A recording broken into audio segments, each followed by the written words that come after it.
إن إبراهيم كان أمة قانتا لله حنيفا ولم يك من المشركين شاكرا لأنعمه اجتباه وهداه إلى صراط مستقيم وآتيناه في الدنيا حسنة وإنه في الآخرة لمن الصالحين ثم أوحينا إليك أن اتبع ملة إبراهيم حنيفا وما كان من المشركين إنما جعل السبت على الذين اختلفوا فيه وإن ربك ليحكم بينهم يوم القيامة فيما كانوا فيه يختلفون ادع إلى سبيل ربك بالحكمة والموعظة الحسنة وجادلهم بالتي هي أحسن إن ربك هو أعلم بمن ضل عن سبيله وهو أعلم بالمهتدين وإن عاقبتم فعاقبوا بمثل ما عوقبتم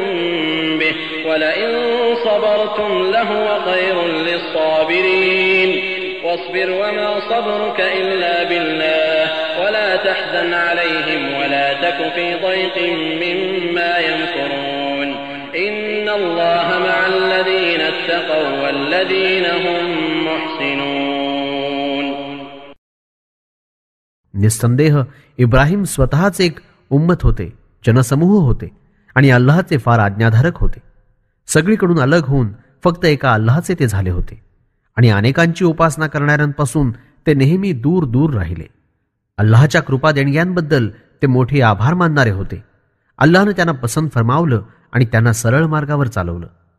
आम्ही इब्राहिमला या जगात फार मोठी भलाई प्रदान केली आणि आखिरतमध्येही त्यांची गणना अतिशय नेक आणि सदाचारी लोकांमध्ये होईल.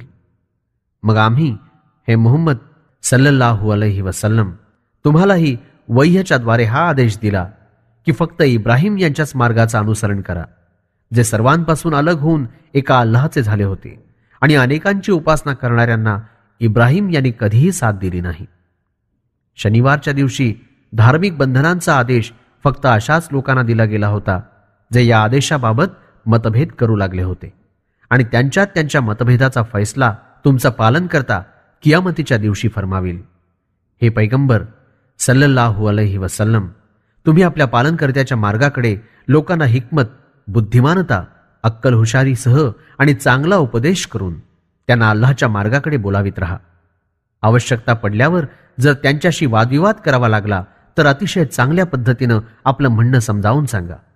निस्संदेह तुमचा पालनकर्ता अशा प्रत्येक मनुष्याला चांगल्या प्रकारे जाणतो जो त्याच्या मार्गापासून दूर पळाला आहे आणि त्या लोकांनाही चांगल्या प्रकारे जाणतो जे त्याच्या मार्गावर चालत आहेत.